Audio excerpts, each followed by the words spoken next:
김용균 특조위 권고안에 대한 당정 입장을 말씀드리겠습니다. 먼저 고 김용균 노동자 일주기를 맞아 다시 한번 고인의 명복을 빕니다.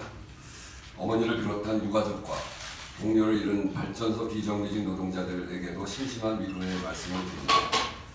오늘 당정은 지난 8월 발표한 고 김용균 노동자 특별노동안전조사위원회의 22개 권고안에 대한 그간의 당정 협의 결과를 모아 입장을 밝히기 위한 자리로 마련됐습니다.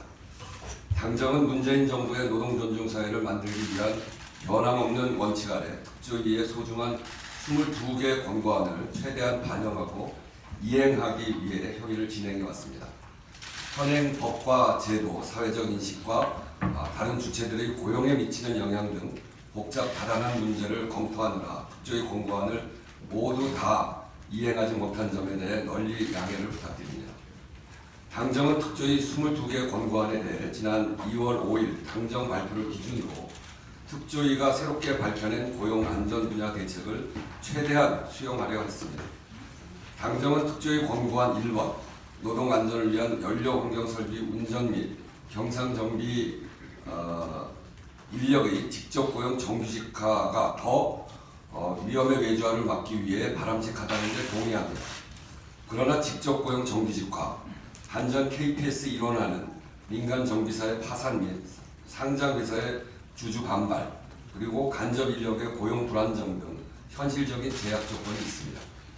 따라서 당정은 지난 2월 발표한 대로 연료환경 설비에 대한 공공기관 정규직화, 경상정비에 대한 공공성 강화 및 처우 개선 원칙을 기본 입장으로 정할 수밖에 없었다는 것을 양해해 주시기 바랍니다. 다만 현재 진행 중인 연료환경, 경상정비, 노사전 협의체에 합리적인 결론이 나도록 최대한 독려하고 이를 뒷받침할 것입니다. 연료환경 노사전 협의체는 한국노총 중심의 단일화, 민주노총의 직접 고용 정규직화 요구가 합의를 이루고 있지 못하고 있습니다.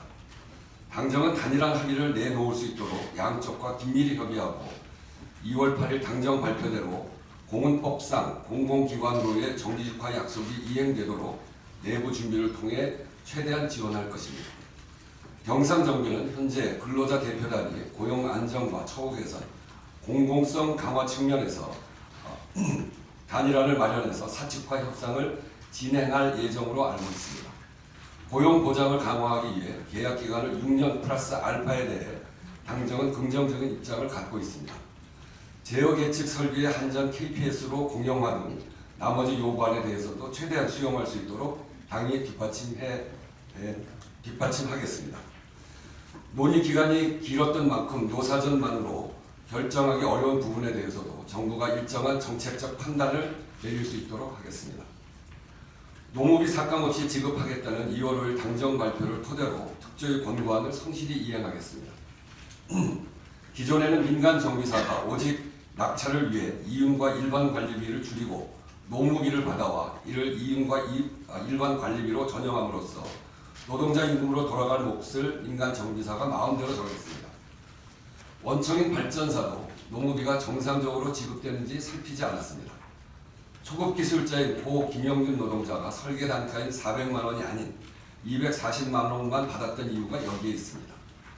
설계 단가가 비록 실제 임금만으로 구성되지 않았더라도 설계 단가가 노무비 착복의 수단이 되지 않도록 하고 노무비를 적정하게 지급받도록 하는 것이 노무비 착복 구조와 잘못된 입찰 관행을 바로잡는 것입니다. 구체적인 방안으로 우선 향후 2년간 발전사와 민간 정비사 간 적정 노무비 시범 사업을 통해 산출 내역서대로 노무비가 집행되도록 원청인 발전사가 관리해 나갈 것입니다. 노무비를 별도 계좌를 통해 지급함으로써 정비사가 마음대로 노무비에 손대는 일이 없도록 하겠습니다. 또한 노무비 별도 계좌를 통해 지급되고 남은 금액은 원청사로 다시 반납하도록 하여 하청사가 노무비를 다른 명목으로 활용할 여지를 원천적으로 차단하겠습니다.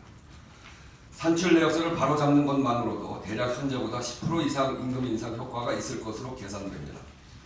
국토부가 시행 중인 건설근로자 적정임금 시범사업의 예를 준용해 원청인 발전사가 근로자에게도 적정 노무비 지급 보장을 위해 5%의 발주금액 인상을 계획하고 있습니다. 내년 1월 1일부터 도래하는 수의계약을 시작으로 단계적으로 확대 적용하게 되고 그렇게 되면 최종 평균 연봉은 15% 이상 금액으로 평균 연봉은 15% 이상 이것을 금액으로 환산하면 월 평균 기준으로 약 70만 원 정도를 더 지급받게 됩니다.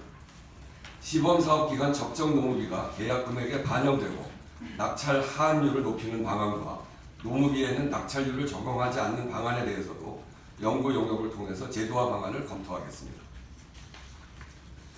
안전 분야 특조위 권고안에 대해서도 충실히 이행하겠습니다. 위험작업 2인 1조 투입, 석탄에서 나오는 결정형 유리규산 등 발암물질 문제를 엄중하게 인식하고 대책이 제때 이루어지지 않았다는 지적에 대해서 동의합니다. 필요한 설비 개선, 안전 보건 조치 등을 근로자의 참여, 원하청 간 협의를 통해 이루어질 수 있도록 해야 합니다. 기타 세부적인 사항은 국조실 제2차장의 브리핑을 통해서 밝히겠습니다. 당정의 이행 계획은 특조위, 노동조합 등 현장과 함께 진행되고 검토가 이루어질 수 있도록 이행 점검 기구도 만들 것입니다. 끝으로 한 말씀 더 드리겠습니다. 아직도 산재 사고로 목숨을 잃는 중대 재해가 빈발하고 있는 현장을 가슴 아프게 목도하면서 고 김용균 노동자 사망 일주기에 임하는 당정 또한 다시는 목숨 걸고 일해야 하는 일터가 되지 않도록 만들겠다는 각오를 갖고 있습니다. 당정의 권고안 이행 계획이 특조위나 현장 근로자 보시기에 미흡한 점도 있을 것입니다. 앞으로 지적과 오류에 대해서는 제때제때 수정되도록 하겠습니다. 다만 직접 고용 권고가 관철되지 않았다고 당정의 이행 계획을 부정하는 일만은 없었으면 합니다. 2월 5일 당정 발표는 현장과 시민사회, 당과 정부가 함께 만들어낸 사회적 합의의 결과물입니다. 이번 당정 이행 계획이 2월 5일 당정 발표에 기반하여 지난 8월 특조위 권고안을 최대한 존중하며 마련된 것임을 다시 한번 강조드리며 안전하고 안심하고 일할 수 있도록 앞으로도 최선을 다하겠다는 말씀드립니다. 이상입니다.